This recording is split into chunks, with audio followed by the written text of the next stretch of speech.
Good day, grade 10 drafting students of Davila National High School.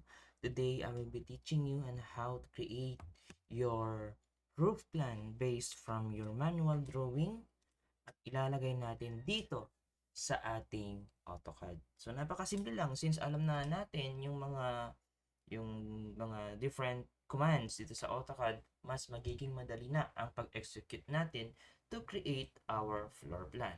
The first thing that you need to do or that we need to do is to observe our floor plan. Ang floor plan natin, okay, ganito ang kanyang itsura. Diba? Meron tayong dimension, meron tayong column, meron tayong doors and windows, meron din naman tayong walls doon sa loob. But this time, remember nung nasa manual drawing tayo, ang dinowing lang natin para sa ating roof plan is the outer wall. Yung mga nasa labas lang na wall sa ating bahay. So, yung mga nakagawa na ng kanilang roof plan ay uh, iba yung naituro ko sa kanila. But for you na hindi pa nakapagawa, nakapag-construct, create ng roof plan, ay ituturo ko sa inyo yung mas madali. Simple lang. Okay, remember, outer wall lang ang ating i-construct dito sa roof plan. Okay? So, this is my outer wall. Ito, kung susundan natin itong crosshair, 2 plus 2, ayan, 4. Then, pataas, 2 meters. Saan ba natin nakikita? Or saan ba natin nakukuha yung mga dimensions dito po na nilalagay natin sa ating floor plan. Okay, 2 plus 2, ayan. 4, that is the outer wall. Then, pataas para sa CR, that is 2 meters. Then, another 2 meters para sa width ng ating CR. Then, pababa ulit ng 2 meters, ayon. Then, 3 meters, pababa. 3 meters pa right. Then, pababa tayo, 5 meters. 2, kasi 2.5 plus 2.5. Ayan.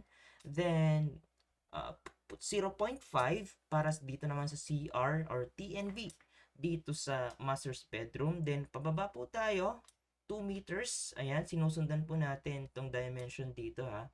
Then, ito naman, ayan, 2.5 meters naman ang length naman ng ating wall. No, the length of our TNB dito sa part na to. Then, pababa is 2.5. Then, 3.5 plus 3.5, that is 7. Then, pataas na po, 2.5 times 3, and that will be 7.5. Ayan, gagawin natin yan ha. Polyline ang aking nakasanayan. Okay? Then, ito turn on ko lang ang aking F8 or the ortho mode. But, for this time, gagawin ko muna yung wall na layer dito sa layers, of course. Polyline, enter, specify start point. Ayan, make sure na naka-on yung ating ortho mode, which is the F8 sa ating keyboard. Ayan, para vertical or horizontal line ang direction ng ating line. Okay, so 2 plus 2, that will be 4. Ayan, 4, enter. Ayan, zoom in ko lang. Then pataas, ayan, ito yung kanyang dimension, 2 meters. Another 2 meters pa right. So, of course, bababa natin yan into another 2 meters. Then, ito, 3 meters. Ayan, 3, enter. Ayan. Then, ipababa natin 2.5 plus 2.5. That will be 5 meters. Okay, ito grade 10 students, nakadepende po. Ang gagawin ninyo sa roof plan, dyan sa roof plan ninyo ng manual drawing. Okay? Dinedemo ko lang kung paano lang gawin ang roof plan dito sa floor plan na ito. Okay? So, ayun, 2.5. Yan, pababa. Ito, makikita natin dito, meron tayong 0.5 para dyan. Ayan, 0.5 pa right. 0.5 or 0.50, parehas lang naman sila. 0.5, enter. Then, pababa ulit, 2 meters. Ayan. Then, ito naman, ito, column to column, that is 2.5 meters. 2.5 or 2.50, pares lang naman sila. Ayan. Itong red naman dito na dimension, ito, column to column dyan sa part na yan. Okay, that is 0.5 or 0.50. Okay, 0.5, enter. And then 3.5 plus 3.5, that is 7 meters. Ayan, 7, enter. Ayan. Diretso na natin to kasi 2.5 plus 2.5 plus 2.5, that is 7.5. Ayan, sakto yung 7.5 natin. Ayan. Ang susunod natin gagawin is i-offset natin para sa ating eaves or the overhang. Remember, ang eaves ay this is our extension for our roof. Okay? Haang nga sagad or hindi po sagad ang ating roof. Okay, dito sa ating mga walls. Ayan, meron tayong extension na, remember, 1 meter. So, i-offset natin to into 1 meter. And by the way, grade 10, this is the outer wall of this floor plan. Karaman po deto yan, DJ porch.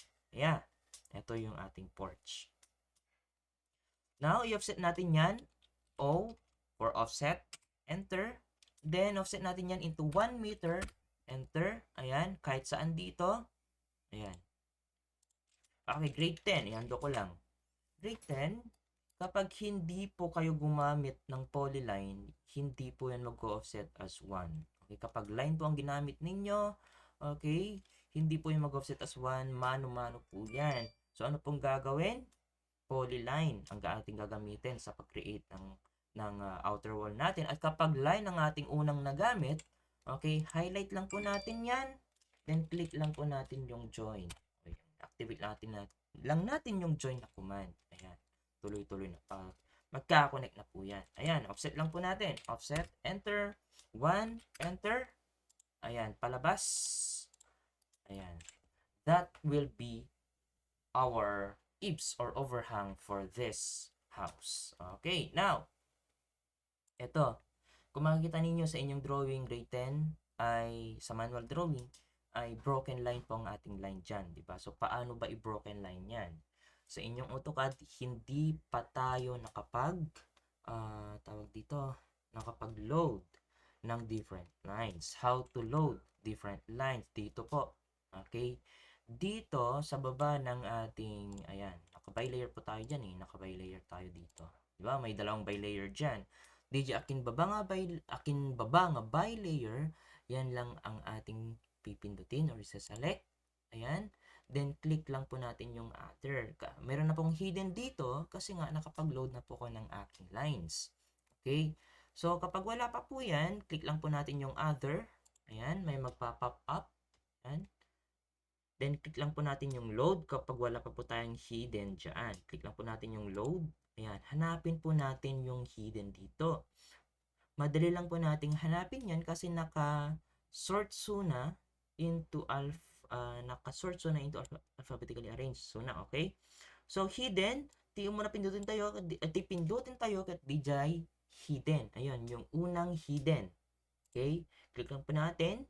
Ayan, then click OK. But in my case, hindi ko na i-okay kasi meron naman akong hidden dito. Okay? So, click lang po natin yung OK kasi nakapag-load na po tayo. Okay? Kung titingnan natin dito, meron na po tayong hidden.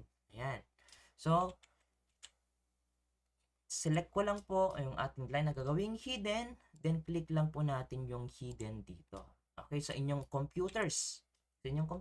Kapag pinindot po ninyo yung hidden at hindi pa po nag-broken line yung ating mga lines, okay? Halimbawa, ganito pa rin yung kanyang itsura kapag nakapindot na po natin yung hidden, madali lang pong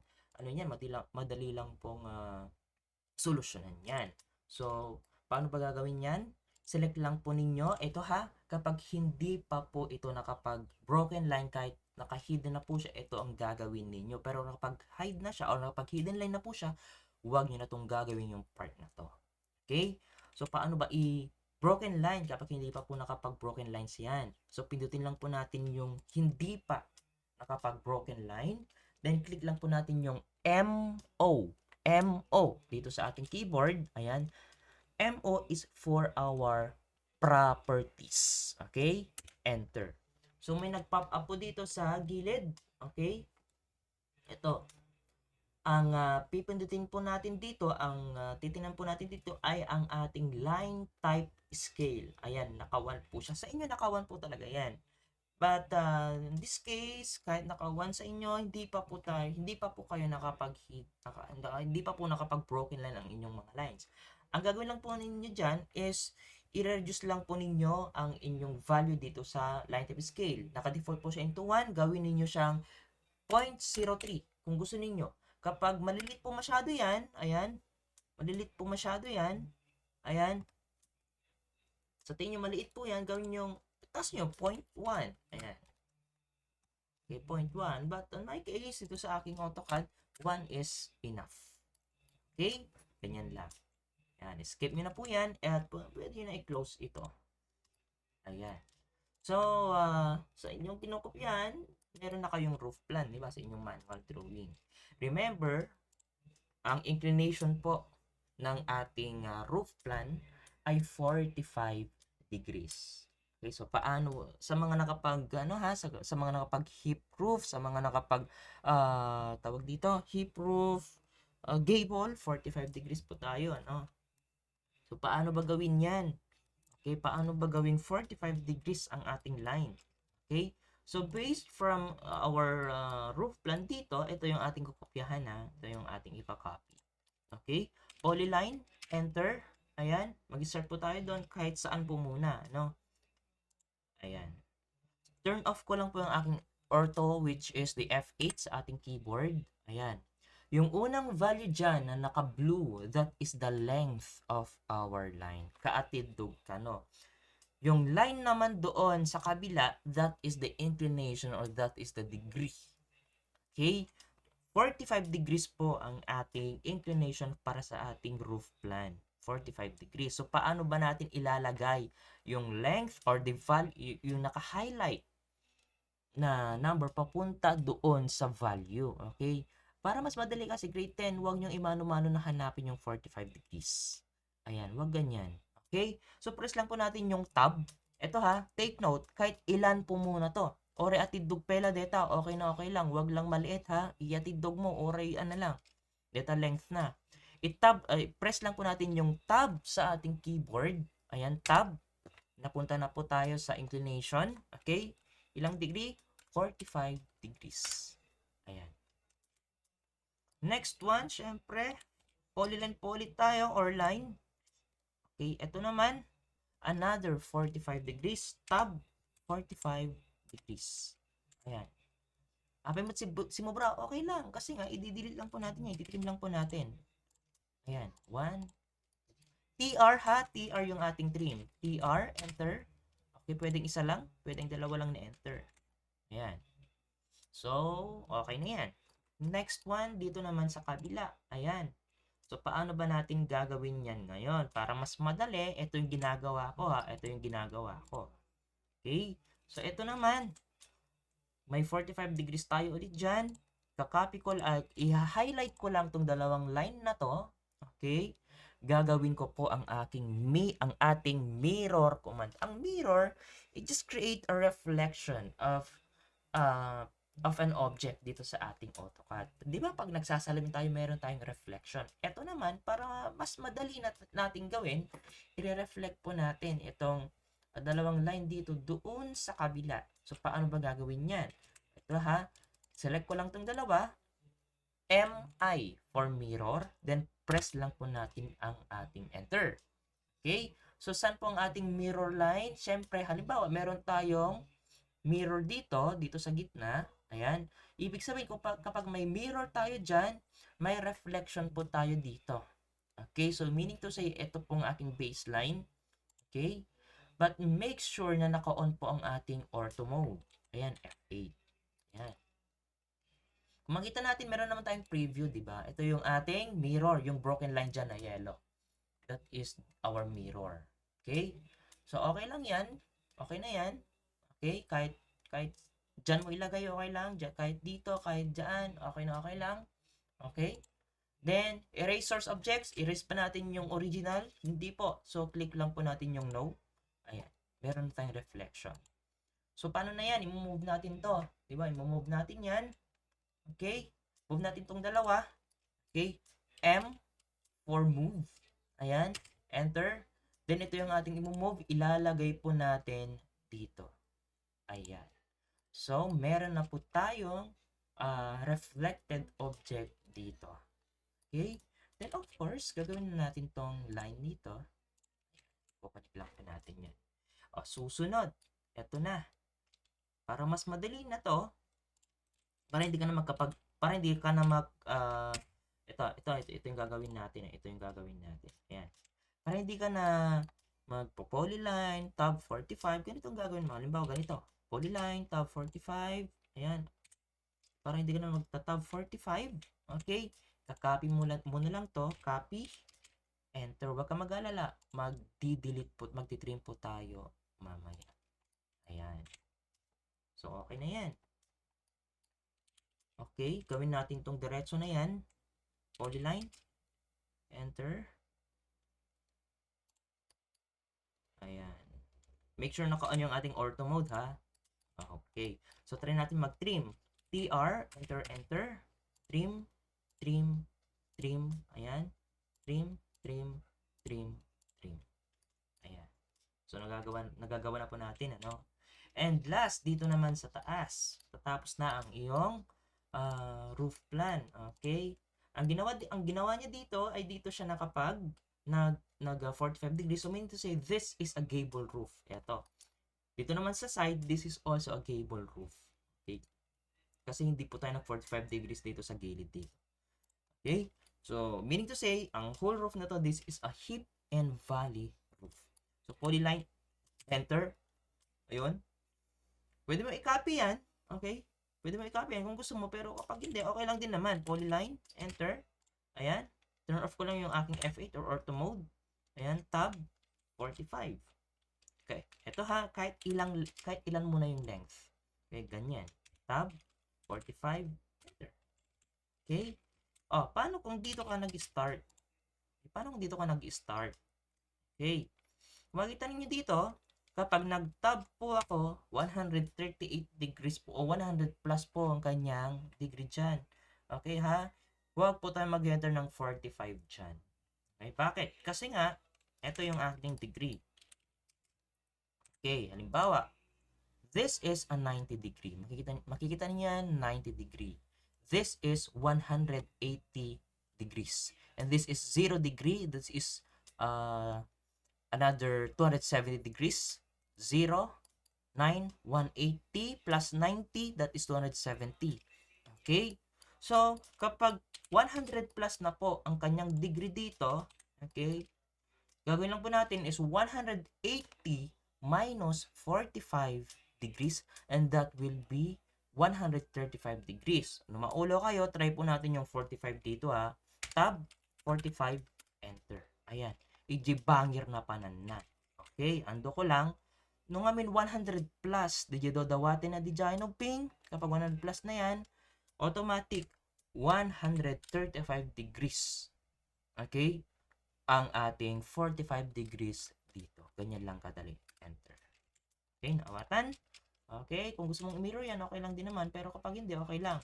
Okay, line. Ako sa, in my case, wag na. Tab, 40 degrees lang yan. So, meaning to say 45 degrees. Ayan, agi-trim tayo. Trim, 1, 2. Ayan.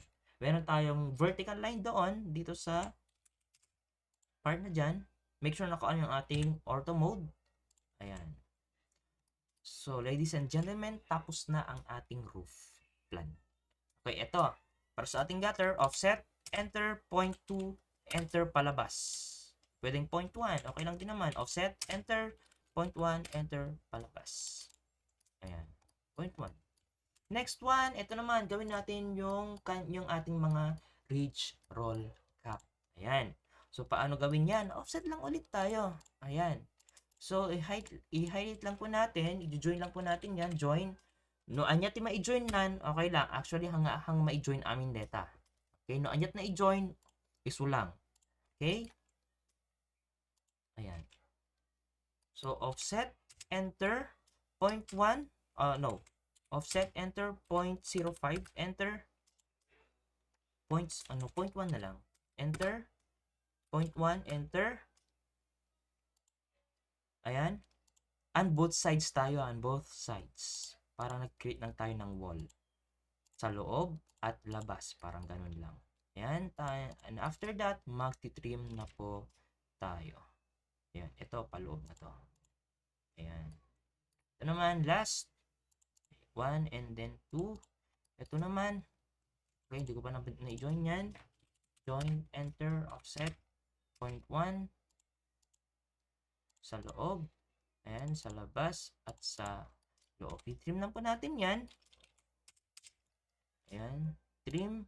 Trim. Surutan nyo lang dahil gitoy lines. Dapat nagsusurot di kita. Outer kada inner wall. Parang ganito ang mangyayari. Ganyan lang kadali. Okay. 1. Open yan. 2. Ayun. Trim. Ganun lang kadali. Grade 10. Ito. I-extend mo detan kasi haan nga. Manon, EX, enter, enter for extend. Ayan, isa lang. Na-extend na siya. TR, enter, enter. Trim ulit tayo. Trim, trim. Ayan, trim natin to. Trim, trim, trim. Ayan. Baba. Okay, tama. Okay, ito, i-extend tayo dito. Hanga din manon. EX, enter, enter. Ayan, 1 and then 2. Okay, dito i-trim tayo. Ubing, TR, enter, enter. Ayan. Dito naman. Ay, na-trim tayo. Na-trim tayo matan. Extend natin yan. 1, 2. Ayan. And then 1. And then 2. Then trim natin to para hindi na magulo. Ayan. And then extend pa natin yan. Na nyo masurutan ubing, i-pause yo. Then replay. You can watch this anytime, anywhere. Ayan. 1, 2. So, tapos na ang inyong plan. So, kapag tapos na yan, halimbawa, ito yung inyong roof floor plan na title. Copy nyo lang yan. Okay, highlight nyo lang. CO for copy. Okay, kahit sana yung baseline ninyo. Okay, rough ko lang yung aking ortho mode. Ayan, lalagay ko na dyan. Yan, then papalitan lang natin into roof plan. Yeah, okay. So paano inando ko yan. Paano ba paano ba mag-rename ng roof plan ng text? Ito lang. Click lang po ninyo once muna. Then kapag na-highlight nyo na yan, double click nyo na yan sa mga letters na yan. Okay, ayan, mag-appear na yan. Then highlight nyo lang roof plan. Scale 1:100. Control S. Ayan. So, dimension. Paano mag-dimension? Ito, linear. Okay, hindi ko na trim yan. Trim ko muna. 1, and then 2. Baka meron pa dito. Meron pa pala. Ayan, 1, and then 2. Ayan, wala na. Next, paano ba mag-dimension? Linear. Ito, dito sa inner na yan. And doon sa ating wall. Ayan, taas nyo lang. Ito, bing ha. Basta. Tap no ha nga naguloon ni ditoy. I-move yun lang detoy. Dapat naka-on yung ating ortho mode. Ayan. Lagay nyo dyan. Okay, 1 meter. No, nasa inyo acidag to data. Numbers ijay. I-adjust nyo lang detoy. Pangato. Ayan. Ganyan na yan. Next one, another linear. Dito tayo mag-i-start. Okay. Dito naman ang inyong dimension, then another stick tayo dyan, dapat pala sa loob. Ayan, ayan, para 3 meters yan. Ganyan lang mag-move ng mga dimensions. Okay, next, eto, highlight ko lang yan doon sa blue na yon. Ayan, adjust ko lang dyan. Bakit ko ina-adjust? Kasi kapag nagda-dimension po tayo, dapat meron po tayong space doon sa ating mga objects line. Hanga dapat nagdudugtog data. So, pagligan, detoy. Okay?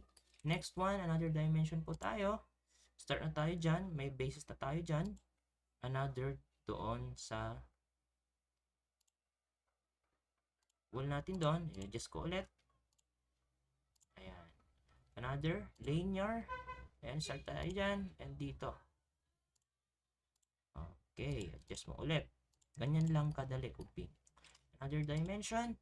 So, kapag tapos na tayo dyan, Ayan, adjust ulit natin. Labas lang natin yan dito. Ayan.